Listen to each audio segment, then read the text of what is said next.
KBS 열린 토론, 오늘은 정치권 밖에서 국회를 바라보는 정치 토크, 국회 외사당 시간입니다. 지난 29일이었죠. 윤석열 대통령 취임 후 처음으로 야당 수장인 이재명 대표와의 회담이 있었습니다.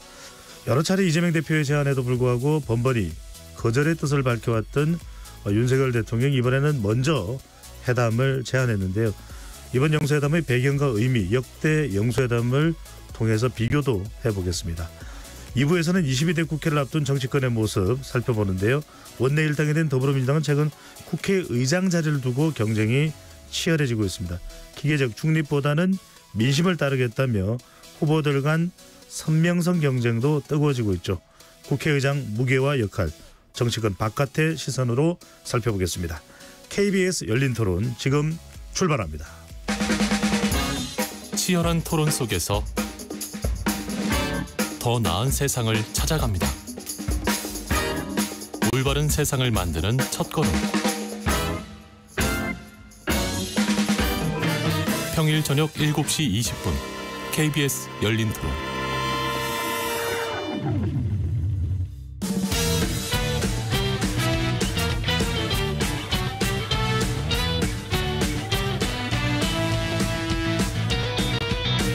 정치 바깥에서 정치를 바라봅니다. 국회 외사당. 오늘 토론 함께 해주실 어벤져스 네 분 소개합니다. 곽용희 한국경제신문 기자 나오셨습니다. 안녕하세요. 김도형 한국일보 정치부 기자 자리해 주셨고요. 안녕하세요. 이동수 청년정치크루 대표 함께합니다. 안녕하십니까. 이은지 문화일보 정치부 기자 나오셨습니다. 안녕하세요. KBS 열린 토론 문자로 참여하실 분은 샵 9730으로 의견 남겨주실 수 있습니다. 단문 50원, 장문은 100원의 정보 이용료가 없습니다. KBS 1라디오의 모든 프로그램은 유튜브에서 함께 하실 수 있으니까요. 많이 들어와 주시고 구독 꾹 눌러주시고 좋아요도 많이 보내주시면 좋겠습니다. 자, 지금 정치권 오늘 이제 주요 주제는 우리가 영수회담이지만 대통령과 윤석열 대통령과 이재명 대표의 회동이지만 지금 정치권의 뜨거운 감자는 최상병 특검법 처리가 된 것입니다. 일단 대통령이 거부권을 행사할지 여부 등 여러 가지가 이제 우리가 눈여겨봐야 될 현안이 됐는데 먼저 이동수 대표, 이번 최상병 특검법 상당히 좀 예상 밖이라고 봐야 될까요? 이날 2일 날이었죠. 이태원 특별법은 합의 처리가 됐어요. 또 뭐 전세 사기 관련 법안 등 상당히 민생 법안 이야기도 나서고 좀 협치가 되나 이런 이야기가 나올 법했는데 막판에 김진표 의장이 또 상정을 해서 통과가 됐는데 최상병 특검법입니다. 어떤 배경이라고 봐야 될까요? 뭐 배경은 일단은 그 이태원 특별법 같은 경우에는 제 생각에 뭐 이제 특검을 뭐 진행을 하고 뭘 하고 해도 사실 여기서 더 이상 나올 게 그렇게 많지는 않을 것 같아요. 그러니까 왜냐하면은 그게 이제 행사장에서 예기치 못한 이제 뭐 그 사건이 터진 거고 그 과정에서 이제 제대로 준비하지 못했다 뭐 이런 정도인데 최상병 사건 같은 경우는 사실은 이제 군에서 부당한 지시를 내려서 병사가 이제 안타깝게 사망을 하고 그걸 또 이제 약간 은폐하려는 정황들이 있고 이런 것들이 저는 오히려 정권에 더 큰 위협이 되지 않을까 그런 점에서 이제 대통령실에서 좀 방어적인 모습을 취하고 있는 것 같아요. 네. 근데 저는 이거를 하지 않을 수 없다고 보고 그리고 해야만 한다고 생각을 하는 게 그동안 이 보수 정당이 이제 민주당계 정당에 비해서 강점을 갖고 있다라는 게 결국에 보훈, 안보 이런 데서 그래도 이 부분은 보수가 낫다 이런 인식이 있었잖아요. 예. 근데 지금 이거는 이 군의 어떤 부당한 지시에 의해서 우리 사병이 이제 안타깝게 목숨을 잃었는데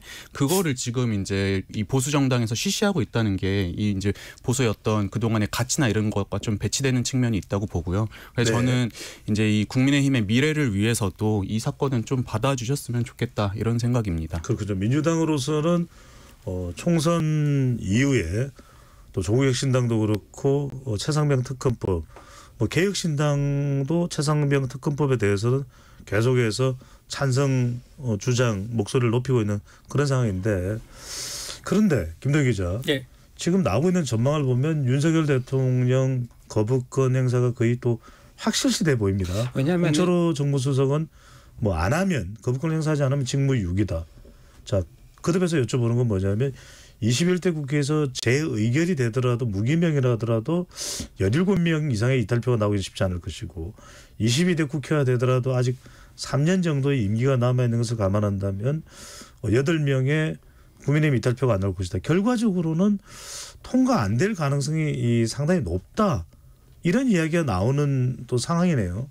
진행자께서 다 말씀을 하셨는데 네. 지금 뭐 일단은 거부권을 행사하는 것은 명확 관하해 보입니다. 왜냐하면은 윤재혁 그 국민의힘 원내대표 대표 권한대행도 이제 민주당이 처리를 하고 나서 바로 이제 거부권 제외 요구권을 요청하지 않을 수 없다 뭐 이런 취지로 얘기했고 말씀하신 것처럼 홍철호 정무수석도 그렇게 말을 했는데 일단은 의원들의 마음은 알 수가 없는 거죠. 그 말씀하신 것처럼 지금 17석이 이탈표가 지금 국민의힘에서 나와야 돼요. 이게 17개가 나오려고 하면은 상당히 많은 수예요. 지금 뭐 실제로 내가 찬성하겠다고 밝힌 예. 사람은 그리고 찬성한 사람은 김웅 의원 한 명이고 네. 안철수 그다음에 조경태 의원 정도인데 그분들이 무기명 투표에서 어떤 그 표를 행사할지 모르겠지만 이걸로는 턱없이 부족한 게 현실이고요. 뭐 그렇기 때문에 근데 이제 조금 좀 이제 다른 변수가 될 수 있는 부분은 국민의힘 지금 21대 의원 중에서 한 58명 정도가 그 다음 국회에 못 들어와요. 뭐 공천에서 배제되거나 뭐 낙선한 경우인데 이분들이 뭐 열받아가지고 왜냐하면 재석 과반의 3분의 2 찬성이 필요하기 때문에 이분들이 재석을 해야 됩니다. 네네. 그리고 이분들이 뭐 본회의장에 이제 그 본회의장에 나타나지 않는다거나 예. 혹은 무기명 투표이니 에라 모르겠다 아니면은 나는 최상병 특검이 정말 필요하다 뭐 이런 식으로 해가지고 거기에다가 찬성표를 던질 수도 있는 부분이거든요.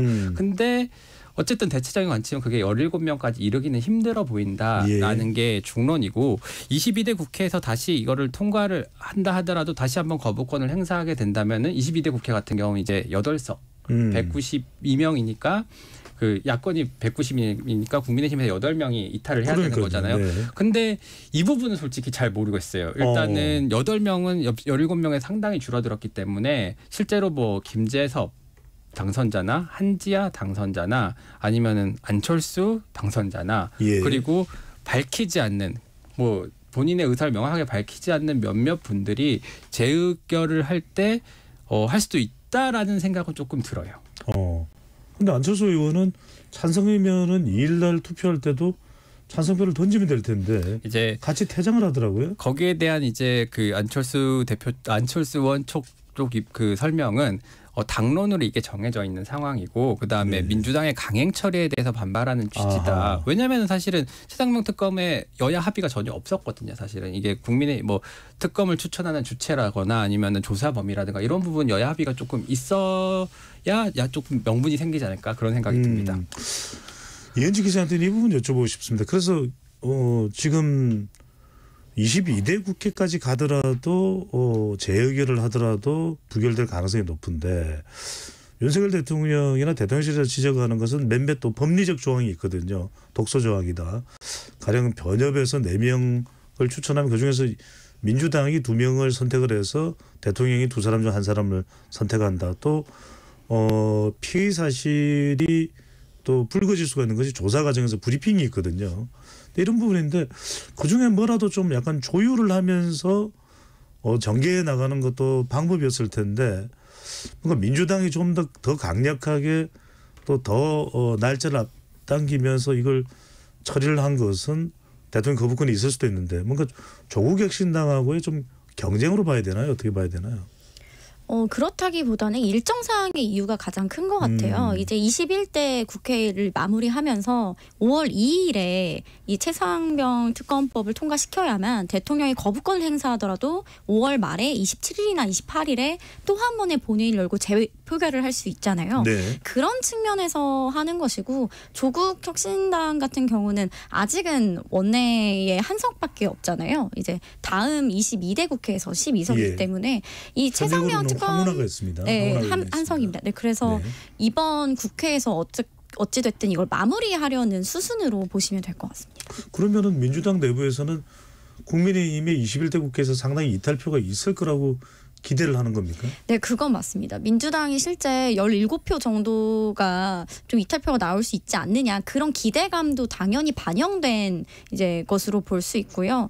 그리고 아까 전에 뭐 좀 어렵다고 했는데 실제 그 여당 지도부에서 표 단속이 어려울 경우에 이번처럼 모두 다 퇴장을 할 가능성이 더 높지 않느냐 이렇게 민주당도 보고 있습니다.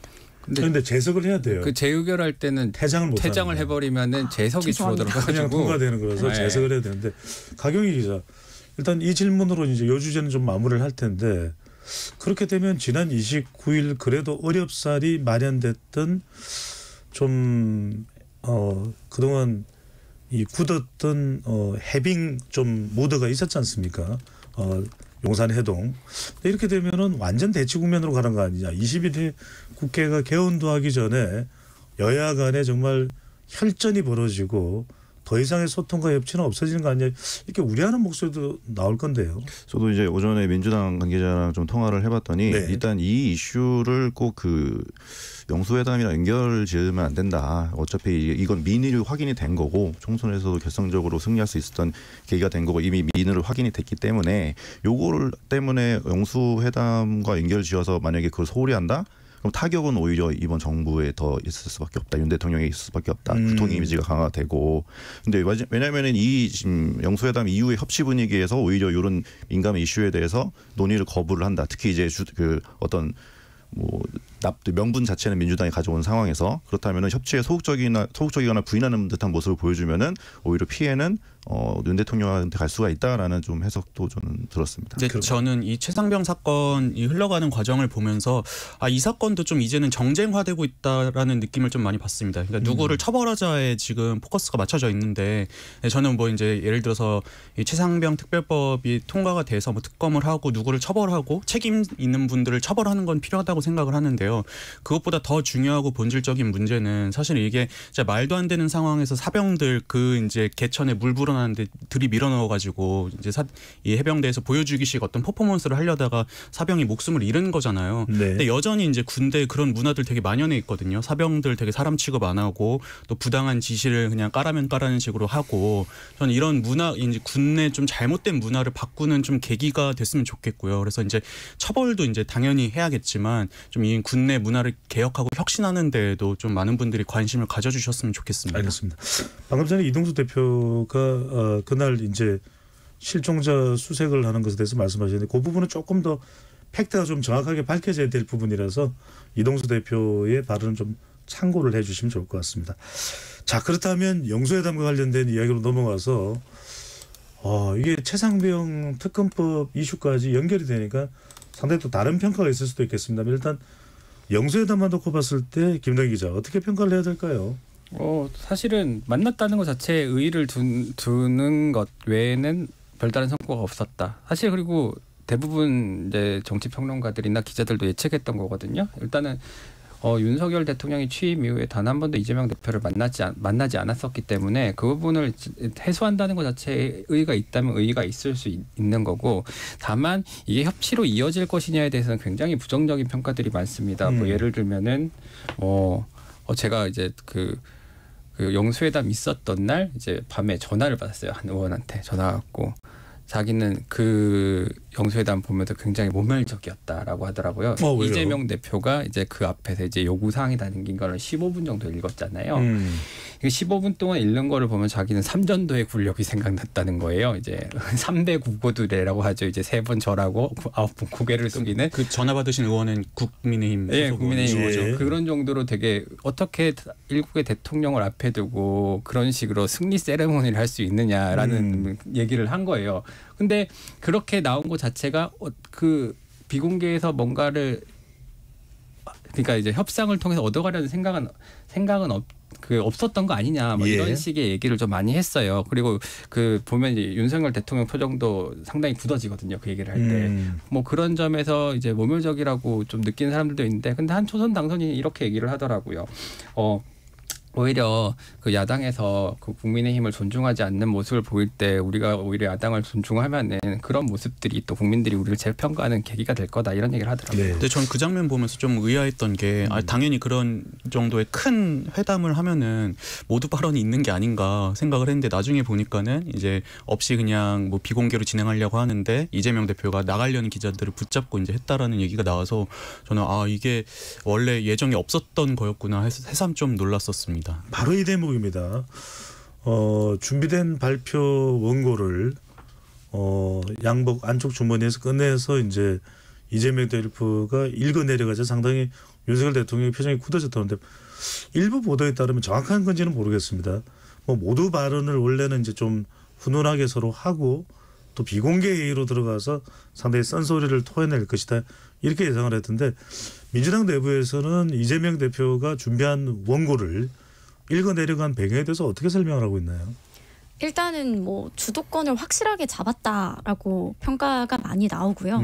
그리고 당연히 그 애초에 뭐 의제 없이도 만나겠다라고 이재명 대표가 그 이야기를 하면서 했던 얘기가 민의를 전달을 하고 오겠다라고 본인의 목표를 확실하게 설정을 했어요. 그래서 의제가 없는 회담이기 때문에 가서 뭐 모두 발언이 뭐 서로 없다고 했어도 10페이지 정도를 15분간 읽었거든요. 근데 거기 안에 보면 13개 정도 요구가 들어있어요.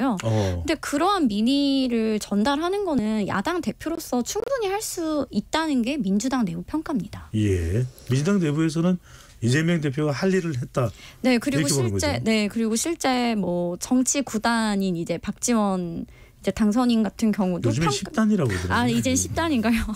최근에 기자들과 만난 자리에서 굉장히 메시지가 좋았고 너무 이제 지난 2년간 솔직히 이재명 대표가 본인만의 강점이나 장점을 많이 못 보여줬던 것 같은데 이 영수회담을 통해서 그 정수가 좀 드러났다 이런 평가도 한 것으로 알려져 있습니다. 근데 솔직히 조금 보면은 15분 동안 얘기했다는 것만 이제 계속 회자되지 거기서 무슨 얘기를 했는지 다 아는 사람이 누구나 몇 명이나 되겠습니까? 그런 점에서 자신을 각인시키기 위한 퍼포먼스였던 거라고 보는 게 맞을 것 같아요. 퍼포먼스 성격도 있는 것으로 볼 수 있다. 모두 하경이잖아요. 보고 나서 좀 느낀 게 약간 중국 대사랑 그때 이재명 대표랑 만났을 때가 약간 생각이 났거든요. 싱하이밍 대사와 그렇죠. 이재명 대표의 또 해동도 있었습니다. 네, 기습적으로 발표를 한 것도 그렇고 약간 듣는 사람 입장에서는 약간 불편한 자리를 마련한 것도 있었고 뭐 일각에서는 뭐 그 자리를 보고 이제 점령군이 무슨 포고령 발표하는 것 같다는 평가가 있었는데 저는 이 부분이 오히려 약간 아쉽더라고요. 이제 이재명 대표가 굳이 그렇게까지 할 필요가 없었는데 뭔가 승장의 여유를 보여줄 필요가 있는 부분에서 오히려 좀 이렇게 강하게 나온 입장이고 왜냐하면 윤 대통령 입장에서는 모두 발언에서 이재명 대표가 말을 많이 하더라도 어차피 대화를 듣는다는 이미지를 주려고 만든 자리이기 때문에 그것에 대해서 모멸감을 느낄 필요는 없을 거고 그래서 그런지 막상 본 회담에서는 윤 대통령이 말을 더 많이 했다라는 언론 플레이를 약간 민주당이 하는 게 아닌가. 바로 이 대목입니다. 할 말씀 하시고 이동수 대표는 방금 전에 이제 곽용희 기자가 비공개 때는 오히려 윤석열 대통령이 거의 말을 다 했다 이렇게 이제 이재명 대표 측 배석자들도 설명을 하고 있는데 그 부분은 어떻게 보십니까? 하실 말씀 하시고요. 뭐 일단 저 드리려고 했던 말씀은 그 발언이 모두 발언이 그렇게 셌나 싶기는 해요. 그냥 그동안 언론에서 다 나왔던 얘기고 민주당 대변인들이 다 했었던 얘기 그냥 정리해가지고 한 것뿐이잖아요. 잠깐만요. 그 말씀하시는 거 여쭤보면 그 이재명 대표의 모두 발언에서 스웨덴의 한 연구소 상당히 한국 사회가 뭐 독재라는 표현을 썼습니다. 그 부분은 어떻게 보시는지요? 그 스웨덴은 제가 잘 몰라가지고요. 근데 그 말이 근데 이제 그런 표현들은 워낙 이제 일상적으로 해왔고, 왜 저는 오히려 그 단어 하나 하나보다 전체적인 흐름이나 비중, 맥락 이런 것들이 더 중요하다고 보는데 전체 분량으로 봤을 때 오히려 그때 힘줘서 이재명 대표가 얘기했던 부분들은 뭐 연금 개혁이라든지 의료 개혁 이런 것도 우리가 협조할 거 있으면 협조하겠다. 근데 그 분량이 꽤 됐어요. 그리고 저는 주목했던 부분은 이제 이재명 대표가 이런 표현을 했습니다. 이번 기회에 국정 운영에 큰 부담이 되고 있는 가족 등 주변 인사들의 여러 의혹도 정리하고 넘어갔으면 좋겠다 했는데 이거를 몇몇 언론에서 이제 잘못 받아 적어가지고 가족분의 의혹 정리하고 넘어갔으면 좋겠다 이렇게 좀 기사가 나간 거예요. 근데 가족분 하면은 뭐 뻔하잖아요. 근데 이제 이거를 두고 더불어민주당이 공보국에서 바로 이제 좀 해명이라고 해야 되나요? 아 그래요? 네, 설명하는 논평을 내서 가족분이라고 우리 하지 않았다. 가족 등 여러 인사로 이렇게 했다라고 이제 하는 어떤 그 안내를 보냈습니다. 전 그거 보고서 민주당도 일단 할 말은 하는 거지만 좀 이렇게 네. 확전을 좀 경계하고 있다라는 모양 느낌을 좀 저는 받긴 했거든요. 그때까지는 많은 사람들은 그 표현 그 부분을 네. 김건희 여사로 이해를 하긴 오해할 했습니다. 수도 있으니까는 하긴 했습니다만. 그래서 오히려 이것까지는 아니다라고 이제 설명을 하는 것처럼 느낌을 받았었어요. 그래서 네. 제가 요거 나온 시간에 이제 KBS에서 라디오를 하고 있었는데 그래서 이제 좀 협치 좀 될 것 같다. 근데 딱 방송 끝나자마자 민주당에서 발표를 낸 게 답답하고 아쉬웠다 나오더라고요. 예. 그리고 네. 비공개에서는 윤석열 대통령이 말을 많이 하더라라는 이야기를 했는데 그건 네네. 어떻게 봐야 될까요? 근데 그거는 저는 뭐 윤석열 대통령의 원래 캐릭터가 좀 그러셨던 것 같아요. 그래서 이제 2022년에 이제 지금 개혁신당 대변인하고 있는 곽대중 대변인이 쓴 네. 칼럼을 하나 보면은 이제 그분이 이제 그 당시에 주변 분들 이제 좀 취재를 해가지고 칼럼 썼어요. 근데 윤석열 대통령이 본인이 많이 안다고 생각을 해서 자기가 조금이라도 아는 주제 나오면은 말 끊이지 않고 그냥 한다 뭐 이런 이제 말씀을 좀 하셨거든요. 근데 전 이번에 이 평가들을 보면서 네. 사람이 쉽게 바뀌지 않는구나라는 것도 느꼈습니다. 근데 이 대목에 있어서는 김대영 기자 예. 일각에서는 그런 이야기를 합니다. 왜냐하면 모두 발언에서 한 내용들에 대해서 대통령의 생각을 설명을 하려면 그 정도 시간이 걸릴 수밖에 없다. 왜냐하면 그걸 또 말을 안 하면 말을 안 한다고 할 테고 자세하게 설명하면 또 말이 많다고 한다. 이런 부분에 대한 이야기도 나오는데요. 뭐 일단 이런 걸로 갖고 네. 막 그 영수회담에 되게 누가 말 많이 했냐 갖고 얘기해야 되는 것 자체가 사실은 좀 굉장히 왜냐하면 이상한 상황 같고요. 민주당에서 윤석열 대통령이 말을 많이 하더라는 것이 약간 부정적으로 전달되는 뉘앙스가 있기 네, 때문에 물어보는 맞습니다. 겁니다. 대통령실에서는 윤 대통령 발언이 7이고 이 대표가 3을 얘기했다는 거고 이제 민주당에서는 시간을 재봤는데 윤 대통령이 85%를 얘기하고 이 대표가 15%를 얘기했다는 거잖아요. 네. 그래서 제가 근데 두 사람이 이렇게 그 회동한 시간이 130분이거든요. 두 사람만 끊이지 않고 얘기했다고 계산을 하면은 대통령실에서 윤 대통령이 91분 동안 말씀하신 거고요. 이제 이 대표가 39분을 얘기한 거고요. 아니 민주당에 따르면은 이 대표는 18분을 얘기한 거고 대통령이 112분을 얘기한 거거든요. 그럼 이제 여기서 한 20분에서 30분 사이에 뭐 존실이 어딘가에 있을 것 같은데 그 물론 뭐 말씀을 어쨌든 양쪽에서 다 인정한 건 대통령이 더 많은 말을 했다라는 거고 그 부분에 있어서 근데 이제 민주당 측을 통해서 나온 얘기는 중요한 부분에 대해서는 피해가는 방식으로 말이 많이 하다 보면은 핵심이 흐려지는 경우가 있잖아요. 뭐 네. 그렇게 했다라고 민주당은 좀 또 시간이 부족하니까 좀 민감한 현안들에 대해서는 이야기를 안 해도 될 네. 수도 있는 것이고 뭐 그렇게 했다고 그런 의미로 이제 민주당에서 의미 부여를 하고 있는 거죠. 네, 주장을 하더라고요. 근데 내부에서 윤 대통령의 말이 많아지는 것 자체는 당연할 수밖에 없다는 생각이 드는 게 일단 내가 지금 진행 중인 정책에 대해서 협치를 해줄 것인지 그 경계선을 빨리 이게 파악을 해야 되기 때문에 계속 던지면서 이제 이재명 대표의 반응을 살펴봐야 되는 거잖아요. 지금 어쨌든 정책 의제는 그 정부가 쥐고 있는 거니까 그러니까 이제 윤이 상대적으로 발언을 더 하는 건 되게 당연하다는 생각이 들고 그렇기 때문에 이제 의대 개혁에서 뭐 합의점을 찾았다 뭐 이런 걸 서두로 발표한 것도 요거는 이제 됐다라는 거를 이제 강조하고 싶은 정부의 어떤 급한 마음이 좀 드러난 게 아닌가. 네. 유현지 기자. 네, 저 같은 경우도 이게 참모들이 먼저 밝힌 거잖아요. 대통령실 참모들이 이제 주도권을 뺏겼다고 생각을 해서 모두 발언해서 그래서 비공개 회담에서는 대통령이 더 사실 많이 했어요라고 이제 전략적으로 좀 공개를 한 것 같은데 사실 듣기 위한 자리라고 말한 건 윤 대통령이었고요. 네. 평소 다변이라는 평가가 있고 또 굉장히 그런 부분이 잘 알려져 있는데 이러한 내용을 참모들이 먼저 공개한 것은 그렇게 좋은 전략이 아니었다라고 민주당 내부에서 이야기가 나옵니다. 예. 자동세프 그래도 뭐 여러 가지 평가들이 있습니다. 하지만 뭐 안 만나는 것보다는 그래도 만나야 뭐 일이 되지 않겠느냐.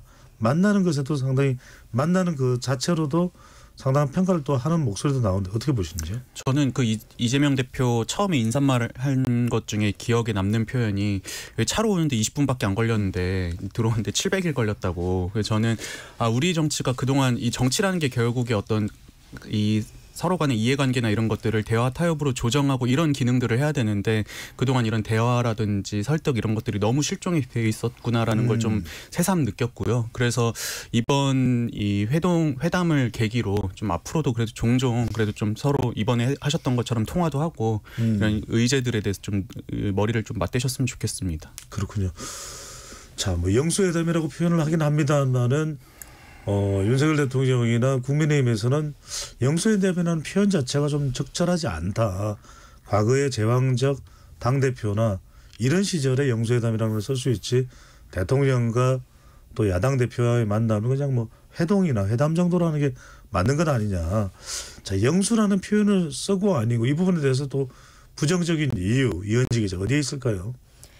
일단 이제 영수회담 같은 경우에 이제 참여정부에서 노무현 전 대통령이 당정분리 원칙을 선언을 한 뒤에 여당이 총재를 겸하지 않게 되면서 이게 좀 간소화된 거예요.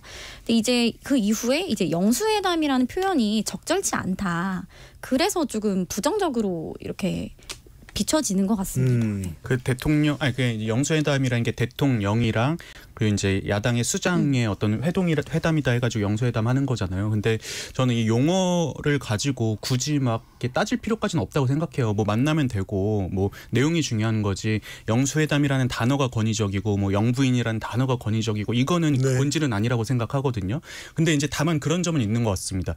영수회담이라는 게 과거에 이 대통령이 여당 총재를 겸임할 때 생긴 개념이기 때문에 이제 어떻게 보면은 여당 권위적으로 예, 그렇죠. 이제 권위적으로 들릴 수도 형식 자체가 이제 여당을 대통령의 아래 두는 체제인데 방금 이은지 기자 얘기하셨던 것처럼 이후에 2000년대 이후에 이제 어떤 당정 분리 같은 것들이 이루어지고 더 이상 이제 이 행정부 그러니까 대통령과 뭐 이 여당을 상하 관계로 둬선 안 되는 시대가 되는 거잖아요. 네. 그래서 저는 그런 개념 정립은 좀 다시 할 필요는 있는 것 같습니다. 이현지 기자, 문화일보는 영수회담이라는 표현을 공식적으로 좀 빈번하게 사용을 하나요? 아니요, 저희도 이번에 윤희회담 혹은 윤희회동으로 쓰기로 영수회담은 거의 안 네, 그래서 썼군요. 영수회담은 쓰지 않았어요. 한국일보는 어떻습니까? 저희는 윤희회동도 쓰고 영수회담도 영수회담도 쓴다. 네, 같이 쓴 것 같습니다. 저희도 한국경제는 병기하는 것 같습니다.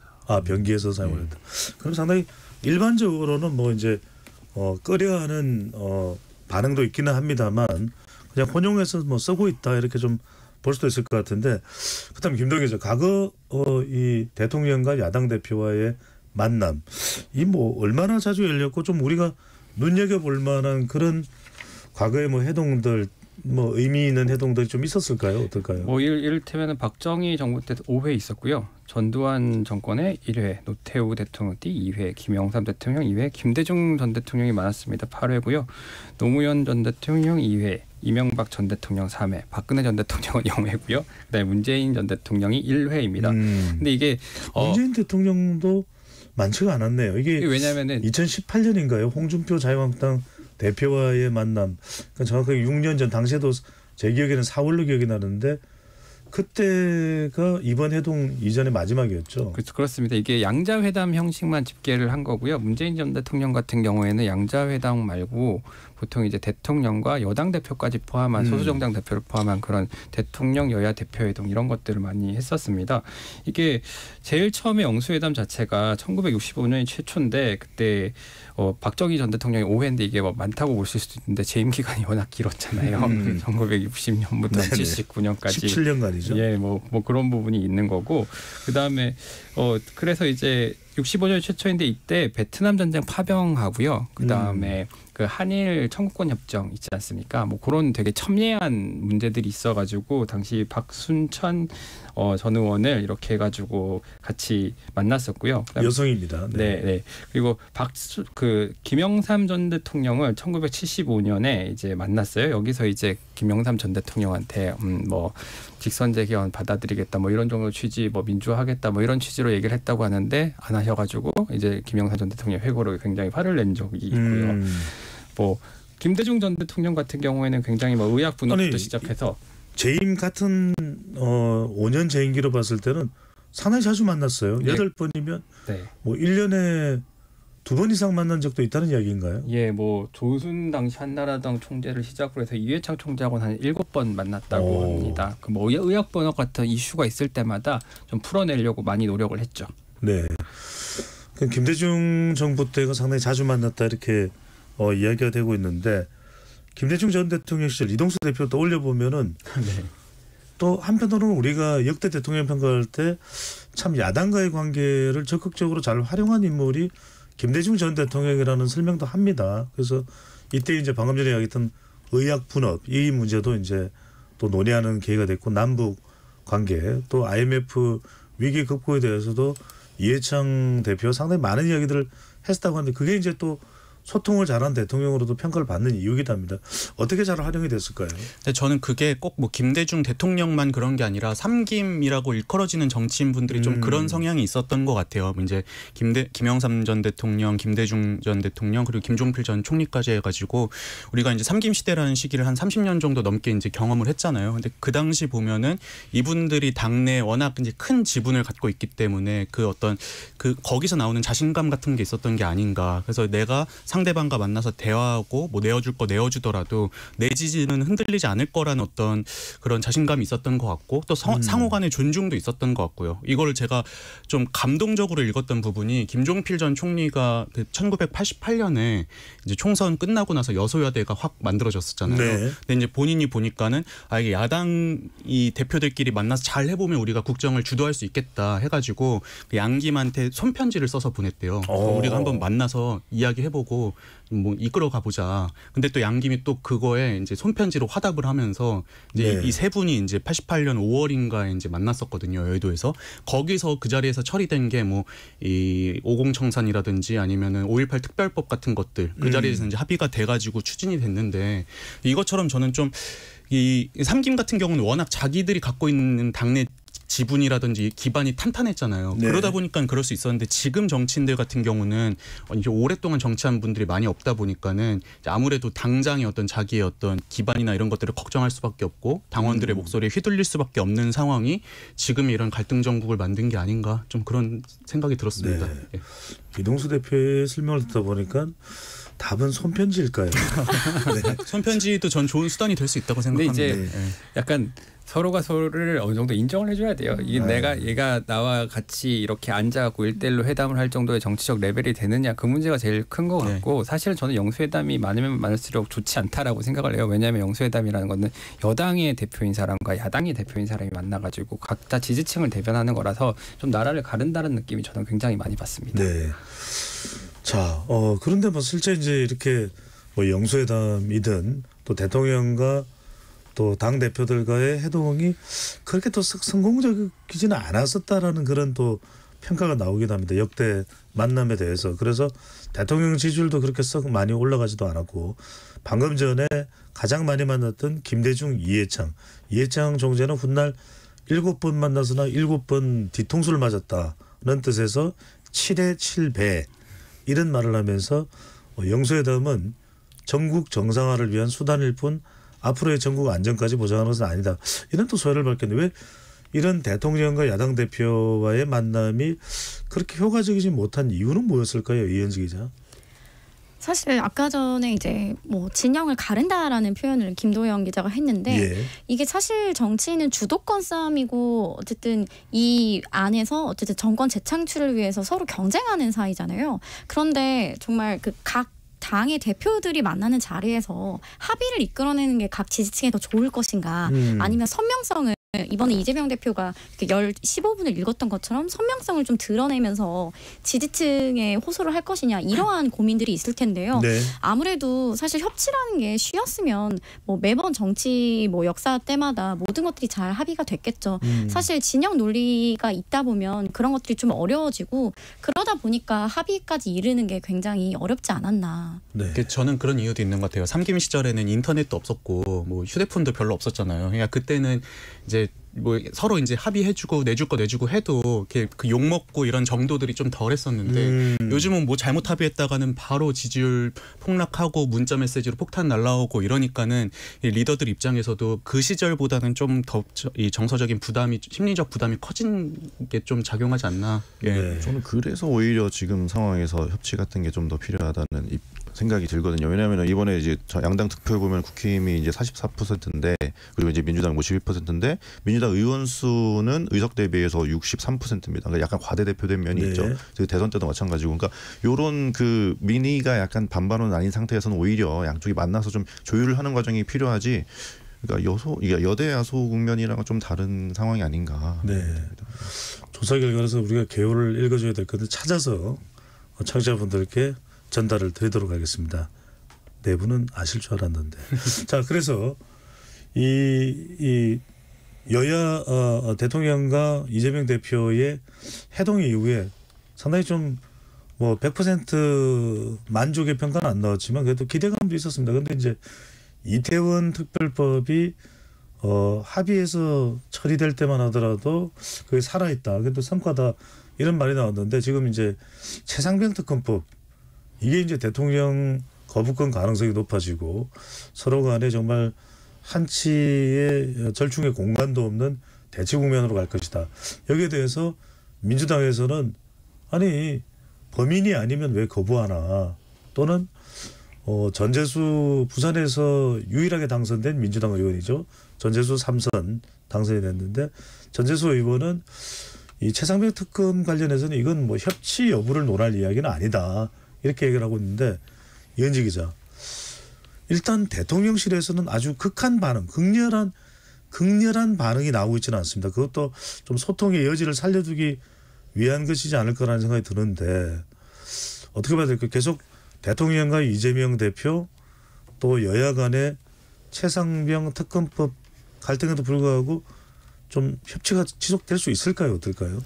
사실 좀 그렇지 않다는 평가가 지배적이고요. 그리고 대통령실에서 그 반응이 생각보다 이렇게 세지 않았다고 말씀을 해주셨는데 강한가요?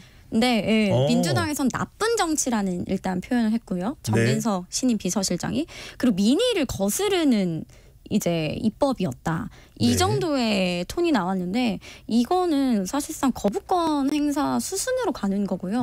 향후에도 협치를 하기 굉장히 어려운 환경이 아닌가. 네. 그러면 이제 더 이상의 윤석열 대통령과 이재명 대표의 만남도 어렵다고 봐야 될까요, 김동 기자? 왜냐하면은 어렵다고 봐야 되죠. 왜냐하면은 그 정진석 비서실장 같은 게 뭐라고 하셨냐면은 최상병의 안타까운 죽음을 이용해서 정치적인 목적으로 악용하는 나쁜 정치라고 얘기를 했고요. 일방적인 입법 폭주라고 얘기를 했는데 이게 본인이 직접 얼굴 그 브리핑 룸에서 그 카메라 돌아가는 도중에 얘기한 거거든요. 강한 반응이 나왔네요. 굉장히 이례적으로 강한 카메라가 돌아간 가운데 예. 그 이야기를 한 거네요. 네네. 그렇기 때문에 굉장히 큰 거고 실제로 이번에 영수 대표 입장에서는 이미 나는 소개의 목적을 잃었다. 만나자고 해갖고 만나고 내가 할 얘기 다 했다. 라는 입장이고 실제로 그리고 뭔가를 하려고 하면 이미 192석이 있기 때문에 그 이후에는 뭐 본인이 뭐 그렇게 제동을 걸 만한 부분도 없거든요. 네. 마찬가지로 윤석열 대통령 같은 경우에도 이번에 보여준 모습만 봐서는 그렇게 협치라고 얘기할 수준까지는 사실은 이르지 못했다고 보거든요. 이번 영수회담을 통해서는. 예, 그렇습니다. 네. 이동수 대표 그렇다면 뭐 이전에는 이재명 대표가 야당 쪽에서 왜 대통령이 안 만나주느냐라는 이야기가 많이 나왔지만 이제는 만나자는 이야기가 요구가 없을 수도 있겠네요.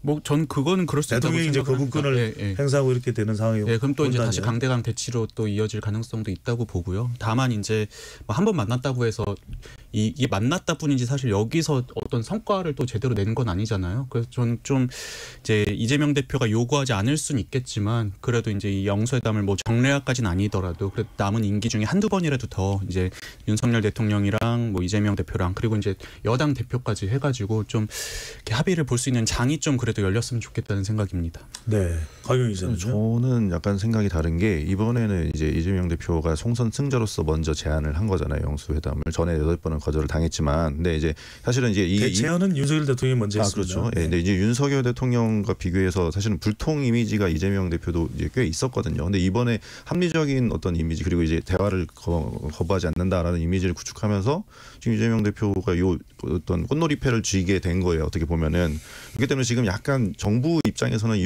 이슈를 계속 가져가고 싶어할 거고 안건별로 좀 쪼개서 가지 않을까. 이 이슈는 우리가 조금 뭐 멀어졌지만 그 다른 이슈에 대해서 한 번 더 얘기를 해보자라는 제안이 추가적으로 이어질 수 있을 거라는 생각이 듭니다. 그러니까 약간 이재명 대표 입장에서는 현재 꽃놀이패를 졌다 이런 상황으로. 저도 이제 키는 대통령실이 아니라 민주당이 졌다고 생각을 하는 게 뭐 선거 이긴 것도 그렇지만 그 전까지 이제 윤석열 대통령이 이재명 대표가 만나자고 했을 때 거절한 거는 약간 이번 선거까지 두고 보자 약간 이런 심리도 있었던 것 같아요. 네. 저번 총선 결과는 사실 본인 책임은 아니었던 거잖아요. 그러니까 일단은 내가 버티고 한번 이번 총선에서 뒤집어 보겠다 이런 게 있었던 것 같은데, 예, 근데 이제 그 총선에서 이미 민의가 또 드러났기 때문에 이제는 내가 받아들이지 않을 수 없겠다 이렇게 판단하신 게 아닌가 생각됩니다. 그렇다면은 윤석열 대통령은 어쨌거나 윤석열 대통령 입으로 지금 아주 거친 반응이 나온 건 아니니까 좀 여지를 살려뒀다 이렇게 또 해석을 해볼 수도 있을 텐데 김동 기자. 이재명 대표의 입장에서는 두 번의 만남은 필요 없는 거예요. 한 번의 만남은 필요한 아하. 거예요. 왜냐하면 한 번의 만남으로 나는 야당의 대표 선수라는 걸 인정을 받았고 내가 할 얘기를 다 했다. 그 이후에 만나는 거는 이제 어차피 윤석열 정부가 뭘 해야 되는데 거기에 대한 뭐 요청을 받는다거나 뭐 그런 부분인 거지.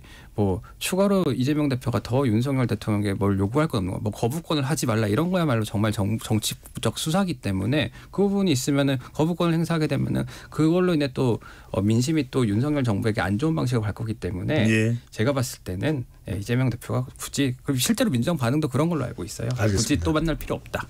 네, 저도 좀 민주당 기류는 좀 김도영 기자가 이야기한 거랑 비슷한데요. 그 이재명 대표가 이제 대통령실이 꺼낸 카드가 하나였어요. 여야정 협의체를 하자.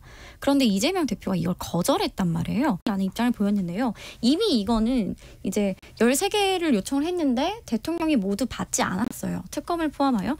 그러니 이제 여야정 협의체는 대통령실에서 꺼낸 카드인데 그 역시 안 받은 거거든요. 이재명 대표가. 그래서 향후에 이제 협치를 정말 할 의향이 있었으면 여야정 협의체 정도는 받을 수 있었는데 서로 아무것도 주고받지 않았기 어떻게 생각하고 있을까요? 6648님 서로 만나서 자기 할 말만 하고 끝나면 무슨 일이 되겠습니까?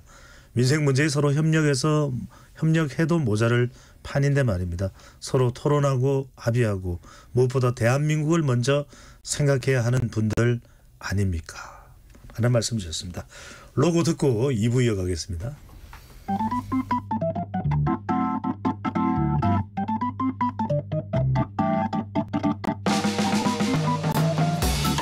세상을 바꾸는 질문 열린 토론이 시작합니다. KBS 열린 토론은 언제나 열려 있습니다. 단문 50원, 장문 100원의 유료 문자 샵 9730 그리고 KBS 어플리케이션 콩으로 여러분의 의견을 남겨주세요. KBS 열린 토론 국회 외사당 2부 이어가겠습니다. 오늘은 윤석열 대통령과 이재명 대표의 회동과 관련된 이야기 또 2부에서는 국회의장에 대한 이야기 이어가겠습니다. 스튜디오에 김도형 한국일보 기자, 이동수 청년정치크루 대표, 이은지 문화일보 기자, 곽용리 한국경제신문 기자 네 분과 함께하고 있습니다.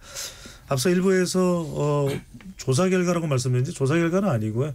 일반적인 그 데이터죠. 곽용리 기자. 그냥 산수적으로 분석을 득표율이랑 의석 예, 득표율이나 비율 의석수니까 여러분들 굳이 어떤 개요를 소개해드릴 필요는 없어서 이 정도로 하겠습니다. 자, 국회의장 과연 22대 국회를 이끌어갈 전반기 국회의장이 누가 될지 상당히 주목을 보고 있는데 먼저 이은지 기자가 민주당 출입을 하고 있으니까요. 자, 어떤 사람들이 지금 집중적으로 거론이 되고 있습니까? 네, 먼저 이제 공식적으로 출마 의사를 밝힌 분이 4분입니다. 예. 6선의 추미애 전 법무부 장관, 그리고 사무총장을 지냈던 조정식 의원, 그리고 5선도 2분이 이제 출전을 했는데 우원식 의원과 정성호 의원까지 총 4명이 출마를 공식화했습니다. 4파전인데 모두 친이재명계 친명으로 분류가 되고요. 특히 조정식 정성호 의원 같은 경우는 친명 색채가 비교적 더 짙다고 평가를 받고 있습니다. 예. 어떻게 내부적으로 이게 이현지 기자 교통 정리가 되는 겁니까? 아니면은 뭐 당에서 투표를 먼저 더불어민주당 그리고 더불어민주연합까지 포함이 되겠죠.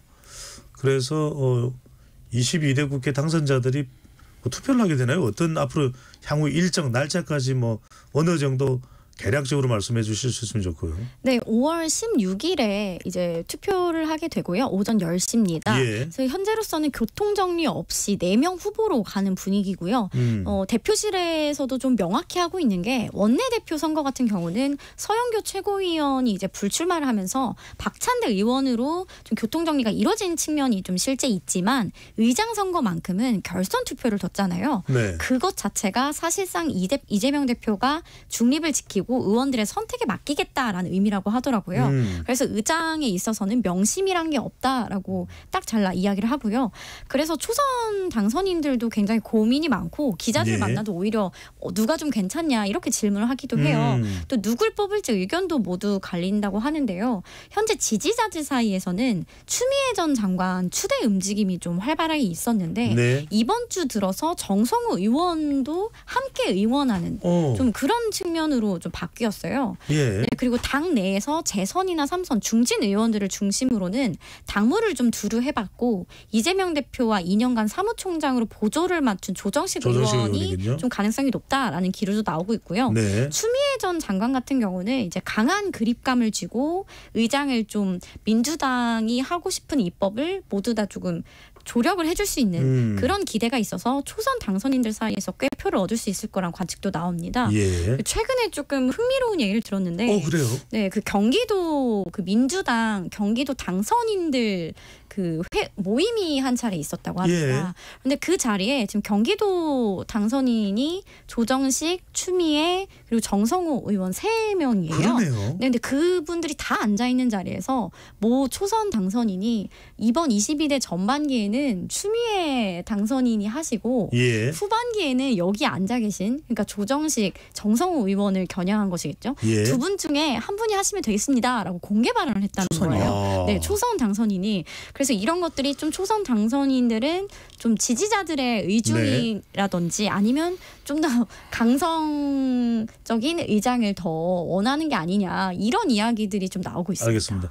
이은지 기자는 뭐 초기 좋기로 정평에 나 있는 기자인데 문화일보 기자죠. 지난번 총선 결과도 적중을 해서 가장 비슷하게 맞췄죠. 산에 포상을 받았다 이렇게 알고 있는데 그 이후에 뭐 한턱을 내거나 밥을 산 기억은 없습니다. 자, 그런데 단도직입적으로 여쭤봅니다. 누굽니까 국회의원? 제가 네. 누군지를 대충 예상을 하고 있는데 발언 내용에서는 추미애 당선인이 상당히 많이 등장하긴 했습니다. 대기실에서는 추미애 의장은 아니었습니다. 이것으로 가름하도록 하겠습니다. 네. 두 번째로 많이 거론된 인물이 정성호 의원이었나요? 네. 자, 참고를 해주시고요. 김동영 기자, 궁금한 건 예. 국회의장이 우리가 좀 뭐 국민들은 워낙 대통령에 집중하다 보니까 그런데 국가의전 서열 2위입니다. 네. 2위예요. 그러면은 자, 뭐 상당한 대한민국을 대표하는 의회의 대표자인데 주로 뭐 어떤 사람 또 어떤 자리입니까? 보통은 이제 전 후반기 한 명씩 최다선 의원들이 맞는데요. 예. 이게 문제가 되는 게 항상 정당이에요. 지금은 총선에서 이긴 정당이 일당인 정당이 맞는 게 이제 관례라고 얘기가 되는데 실제로 그 과거에는 오히려 여당이 주로 맡았거든요. 예. 예를 들면은 1998년 이제 15대 국회 후반기 때 박준규 자유민주연합 의원이 이제 국회의장이 됐어요. 당시에 이제 의석으로만 따지면 자민련, 새정치, 차천연민주당 모두 합쳐도 그 당시 신한국당보다 적었거든요. 예. 그럼에도 불구하고 공동 여당이라는 이유로 박준규 의장이 맡았고요. 2000년도 마찬가지예요. 16대 국회도 이제 한나라당이 의석수가 더 많았지만은 이만섭 새천년민주당 의장이 됐어요. 이제 예. 여당이란 점을 존중을 해준 거예요. 아하. 그러다가 이제 16대 국회 후반기에 한나라당 박관용 의장이 이제 의장을 맡게 되는데 이분이 야당으로서 국회의장이 된 첫 사례입니다. 예. 그리고 그 이후에는 거의 여당하고 다수당하고 일치해가지고 이 문제가 불거지지 않다가 20대 국회 때 이제 원구성 협상 때 이 문제가 다시 불거지거든요. 예. 그때 이제 20대 국회 때 새누리당이 122석, 더불어민주당이 123석. 2016년 박근혜 정부 때입니다. 네, 맞습니다. 그러면서 이제 여기에서 이제 어떻게 해야 되냐. 그래가지고 당시에 협상이 굉장히 치열했어요. 지금이야 국회의장은 당연히 뭐 민주당이 가져가는 것 이런 식으로 되고 있지만은 당시만 해도 새누리당 한석 줬지만은 알짜 상임위라고 얘기하는 뭐 법사위, 뭐 운영위, 국토위 이런 알짜 상임위를 어디가 가져가느냐. 뭐 그 국회의장을 우리가 국회의장을 내주면은 그거는 우리가 가져가겠다. 뭐 이런 식의 딜이 많았었거든요. 예. 근데 당시에 이제 그 새누리당 내 최다선이 서청원 의원으로 8선이었어요. 그래 근데 뭐 그런 그 원구성이 계속 교착 상태에 있다가 서청원 의원이 내가 국회의장을 하지 않겠다 이 한마디를 합니다. 그럼 당시 이제 지금 비서실장 하시는 정진석 원내대표가 그걸 가지고 그럼 우리가 국회의장을 포기할 대신 알짜 상임위를 가져오겠다라고 해가지고 그때부터 이제 약간 일당이 국회의장을 가져가는 게 약간 관례처럼 굳어진 거거든요. 그렇죠. 예. 그렇게 야당 국회의장이 되면서 또 박근혜 당시 대통령이 네. 국회에서 탄핵 가결이 되기도 했죠. 그렇죠. 그래서 이게 뭐 관례라고 얘기를 하지만은 정확하게 관례를 형성이 됐는지까지는 조금 의문이 드는 부분이 있는 거죠. 또 네. 참고로 말씀드리자면은 이제 보통 국회의장이랑 그리고 상임위 알짜 상임위 중에서도 가장 이제 최고로 치는 법사위 같은 경우에 네. 법사위원장을 또 누가 하느냐가 굉장히 중요하잖아요. 법사위가 이제 상임위에서 올라온 법안들의 수문장 같은 역할을 하기 때문에 근데 이게 이제 그 전에는 딱히 이런 관례나 규칙이나 이런 게 없다가 2004년 총선에서 열린우리당이 대승을 하고 나서 당시에 이제 노무현 대통령이랑 열린우리당이랑 좀 협치의 여지를 열어둬야 된다 해가지고 이제 이 다수당이더라도 이제 국회의장이랑 이 법사위원장을 같이 가져가지 않는 요걸 좀 따로 가져가자는 이런 관례 같은 게 좀 형성이 됐었는데요. 네. 이게 이제 지난 21대 총선부터는 좀 무너지기 시작하긴 했죠. 네. 그리고 국회의장은 당을 탈당을 해야 되는 거죠. 네, 당적 2000년대 들어서 이제 그 국회법이 개정이 되면서 네. 이제 국회의장 같은 경우에는 탈당하고 좀 정치적 중립을 도모하는 네. 그런 움직임이 있었는데 그것도 요즘 들어서는 조금 이제 무너지려고 하는 게 자, 아닌가. 바로 이 부분입니다. 강용희 기자. 국회의장이 당적을 떠나는 이유도 그만큼 국회에서의 국회 운영의 중립성 이 부분을 이제 상당히 강조하는데 아까 이제 이현지 기자가 이야기한 민주당의 이제 차기 국회의장으로 거론되는 인물들은 지금 뭐 인터뷰를 할 때마다 앞다투어서 꼭 중립을 할 이유가 없다 이렇게 좀 발언을 하고 있는데 이거 어떻게 봐야 될까요? 이 국회법만 보면은 중립 의무를 너무나도 명확하게 이제 인정을 하고 있어요. 왜냐면은 그 법에서 보면 사회자의 역할도 이제 주문을 하고 있거든요. 이 보면은 국회법에 보면은 이제 의장은 국회를 대표하고 의사를 정리하며 질서를 유지하고 사무를 감독한다. 그리고 출석해서 위원회에 발언할 수 있지만 표결을 할 수는 없다. 당적을 가질 수 없다. 그리고 사임을 할 때 국회의 동의를 받아야 됩니다. 자기가 그만두는데도 국회 동의를 그러니까 되게 공적이고 사회자적인 역할이 국회법상으로 되게 명확하기 때문에 이거를 뭐 선명성 경쟁을 하면서 이거를 좀 해치는 쪽으로 주문을 한다면은 법을 개정하는 게 사실은 필요한 상황이죠. 엄격하게 얘기를 하면. 예. 네. 이동수 대표 이건 어떻게 봐야 될까요? 이게 오히려 민주당 의원들에게는 22대 국회 당선인들에게는 더 적중될 수 있다. 또 굳이 이 중립을 강조하지 않고 오히려 필요하다면은 소신을 분명히 드러내겠다는 것이 이재명 대표로도 저 지원을 받을 수 있다 이런 판단일까요? 네, 저는 지금 이제 국회의장 하겠다고 손든 4분 의원님들 중에 그냥 제 개인적인 그냥 이 뭐라고 해야 되나요? 분석까지는 아니고 느낌인데 네. 한 2분 정도는 국회의장이 돼도 이제 적극적으로 민주당을 좀 밀어주는 역할을 하실 것 같고요. 한 2분 정도는 그래도 좀 중립성을 도모하려고 노력하시지 않을까 이렇게 좀 생각이 돼요. 근데 누군지 말씀을 해주시면 그거를 말씀드리면 그분들한테 이제 좀 알겠습니다. 피해가 갈 것 같아서 그냥 제 느낌입니다. 근데 네. 이제 그동안 정치적인 어떤 관행, 관례, 뭐 컨센서스 이런 것들이 있었잖아요. 예컨대 뭐 다수당이라고 해서 상임위를 독식하지 않고 또 국회의장은 당적을 갖지 않고 좀 중립적인 모양새를 취하고 이런 어떤 관행 같은 것들이 있었는데 이게 요즘 좀 무너지고 있는 상황인 것 같아요. 그래서 좀 개인적으로 우려가 되기도 하고 뭐 그런 상황이긴 합니다. 그래서 저는 이게 뭐 국회법상 안 된다. 이거는 이제는 안 먹힐 것 같아요. 법을 바꿔서라도 그렇게 할 분들은 또 그렇게 할 것 같다는 느낌을 좀 많이 받고 있습니다. 네. 이현주 기자, 지금 우리 분명히 국회법에도 당적을 보유하지 않는다. 그다음에 정치적인 중립성을 유지한다. 이런 것도 있는데 해외의 경우는 어떤가요? 네, 우리나라 같은 경우는 국회법 제20조 2항에 네. 그 의장의 당적 보유 금지를 명시하고 있는데요. 이를 법률로 규정한 나라는 세계에서 우리나라밖에 없다고 합니다. 아하. 뭐 의원 내각제 국가인 영국이나 일본의 의장은 당적을 갖고 있지 않다고 해요. 근데 이는 관습 혹은 관행에 의한 것이지 그 대한민국처럼 법률 규정은 아니라고 합니다. 그래서 우리나라는 좀 국회법에 명시를 해서 법으로 규정했다는 점에서 정치적 중립 의무를 굉장히 강하게 귀속해 둔 것으로 볼 수가 있는데요. 실제 작년에 이제 여당에서 그 의장의 중립 의무 준수법을 발의하기도 했어요. 아까 전에 그 곽영희 기자가 설명해줬던 국회를 대표하고 의사를 정리하며 질서를 유지한다.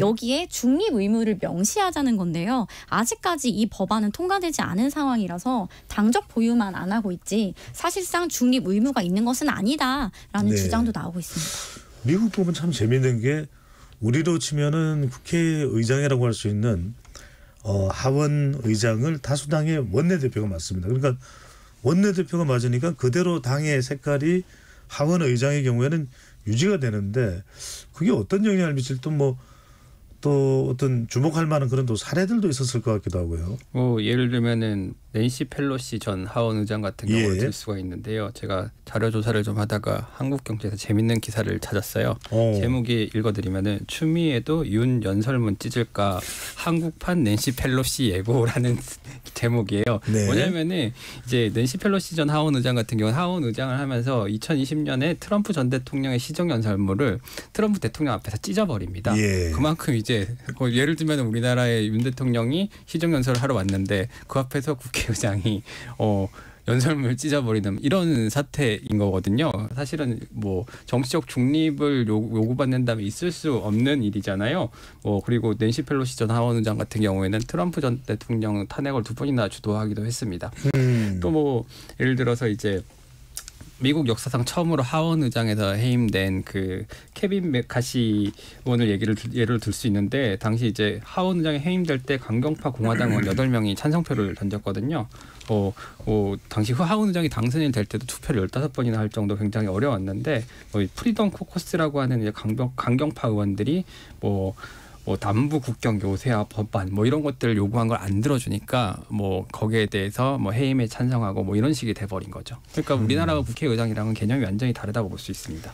그래서 실제로 이번에 총선에서 크게 이긴 뒤에 민주당에서 어떤 이야기가 나왔냐면 미국처럼 가야 한다라는 얘기가 실제 나왔습니다. 대표실 관계자도 이번에 상임위 이제 원구성 협상을 이제 하게 될 텐데요. 네. 그 위너 테이스 올 그러니까 미국 의회처럼 의장도 그리고 17개 상임위도 200석 가까이 한 이 야당이 가져야 된다. 이런 주장을 실제 많이들 이야기를 합니다. 민주당. 실제로 21대 국회 초반에 원구성 협상을 할 때에는 그 민주당이 다 가져갔었죠. 당시 네. 김종인 비상대책위원장 시절인데 그냥 네. 책임 다지라고 해라, 다 가져가라고 해라, 이런 식이었었죠.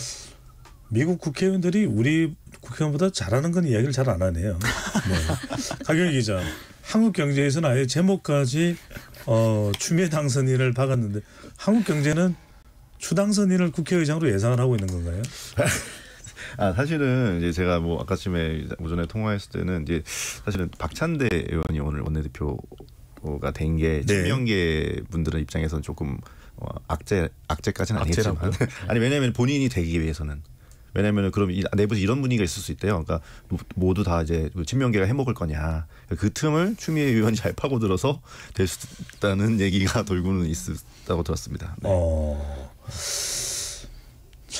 예전에 그 KBS 개그 콘서트에 애정남이라는 캐릭터가 있었거든요. 애매한 거 정해주는 남자의 약자인데 친구 안 친한 친구 축의금은 얼마 내야 되는지 이런 것들 시시콜콜한 거 막 얘기해주는 그런 캐릭터였어요. 근데 저는 요즘에 정치권이야말로 저 애정남 같은 캐릭터가 필요한 게 아닌가. 왜냐하면 그동안 관행이라든지 아니면은 어떤 규범 같은 것들이 이게 암묵적으로 이어져오던 것들이 있었는데 요즘은 위법만 아니면 다 무너진 상황인 것 같아요. 그래서 이제 예컨대 국회의장의 어떤 정치적 중립이나 이런 것들도 누군가 나타나서 요 정도는 이렇게 하면 되고 이건 안 되고 이런 걸 정해줘야 되는 상황까지 온 게 오늘날 한국 정치 얼굴이 아닌가 좀 그런 씁쓸한 느낌을 받았습니다. 예. 이현지 기자. 네, 곽 기자님이 이제 너무 친명이 다 해먹는 게 아니냐. 그래서 그런 틈새 시장 얘기를 해줬는데요. 실제 그런 기류들도 있는데 또 일각에서는 모 비명계 의원이 이렇게 이야기를 하더라고요.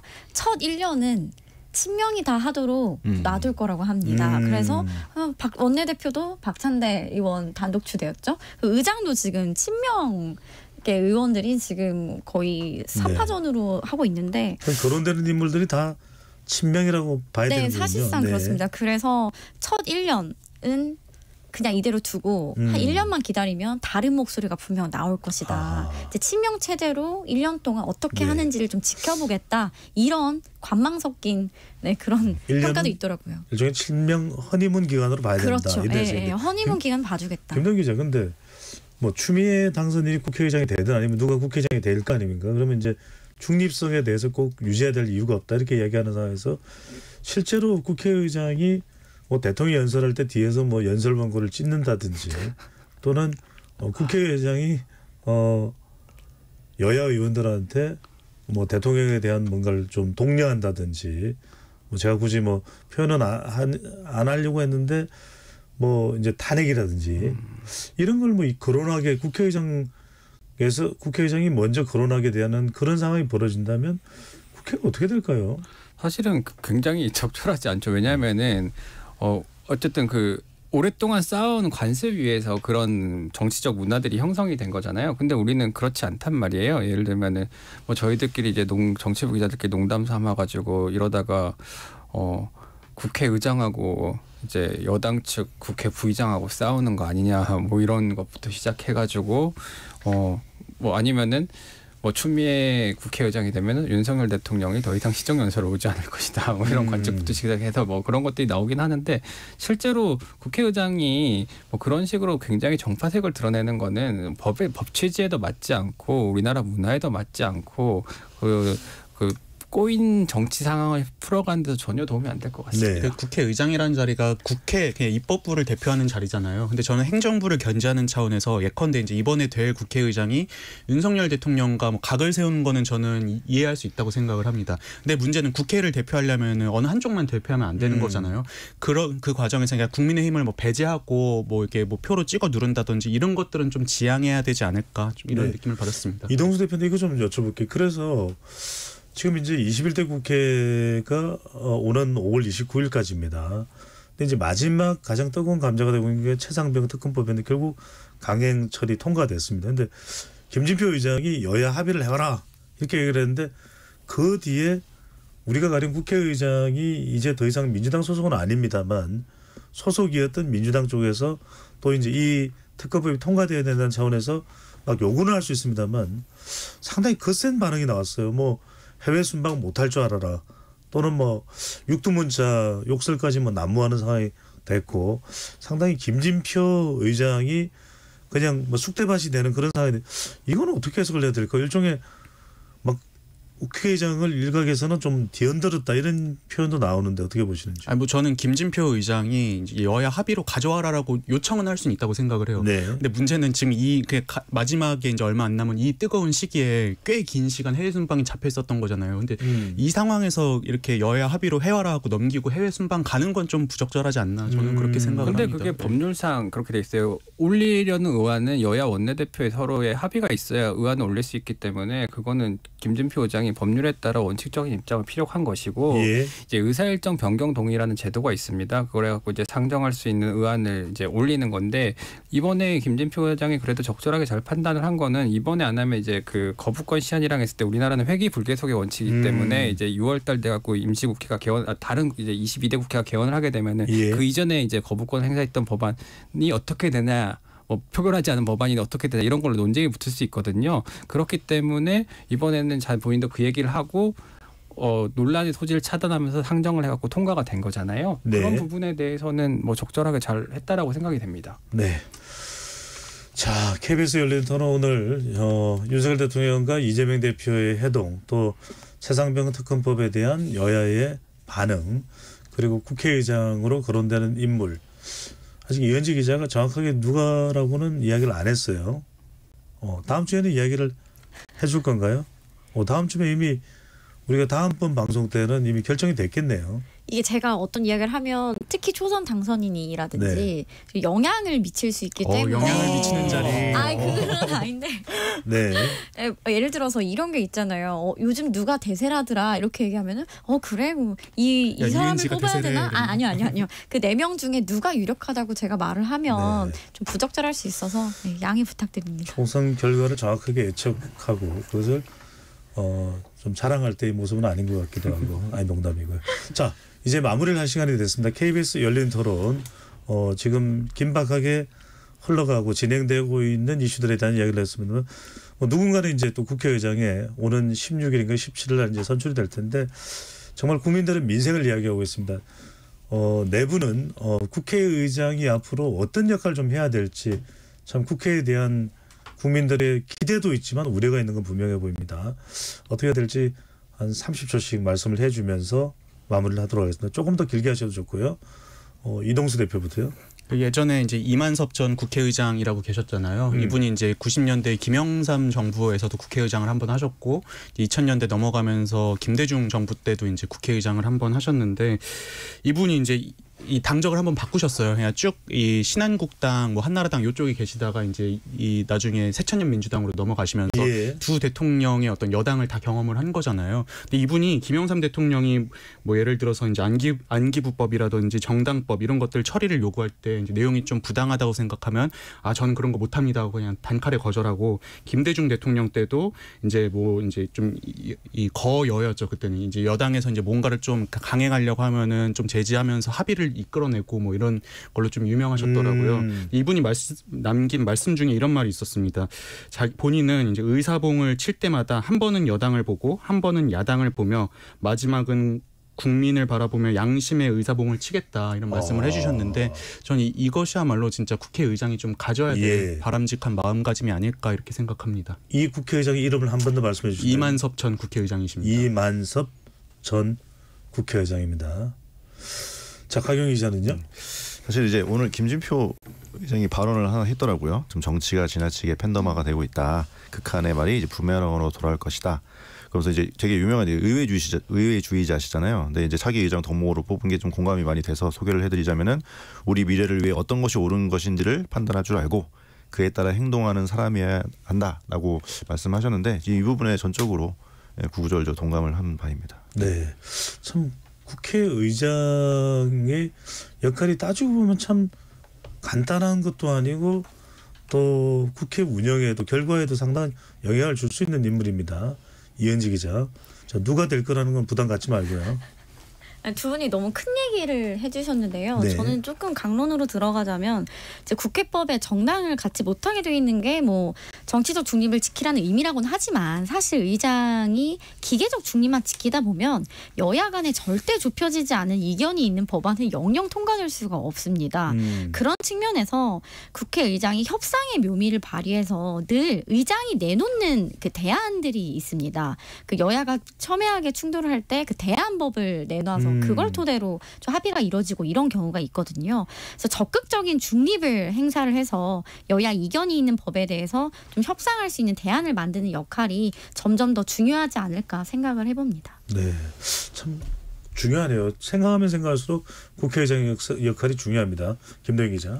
보통 대부분의 법안 같은 경우에는 상임위랑 법사위 거치면서 여야들이 합의를 하기 때문에 특별히 무난 구석이 없어요. 근데 항상 논란이 되는 법안의 경우에는 뭐 패스트트랙 같은 거에 태워져 갖고 일방의 주장만 담은 상태에서 국회에 올라와요. 근데 이런 법안들을 만들 때 보통 여당이든 야당이든 이런 것들은 우리가 나중에 협상용으로 써먹어야지 하고 좀 과하게 들어가는 부분들이 있거든요. 특히나 뭐 누군가를 임명한다는 문제나 조사위원회를 구성하는 문제에 있어서 그러면은 이런 법안들이 어느 한쪽에 좀 불평등하게 만들어진 게 사실이에요. 그건 이제 합의 과정을 통해서 조정을 하는 것들 미리 계산을 한 거란 말이에요. 네. 근데 이 과정에서 국회의장이 만약에 어느 한쪽에 편을 들어가지고 그 법안을 그대로 통과시켜 버린다면은 그거 그대로 커다란 문제가 될 수 있거든요. 그래서 국회의장은 또다시 중립성을 지켜야 된다라고 생각을 합니다.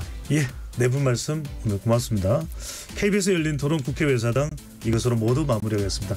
국민들이 원하는 그 국회의장은 누굴까요? 지금까지 KBS 열린 토론 배종찬이었습니다.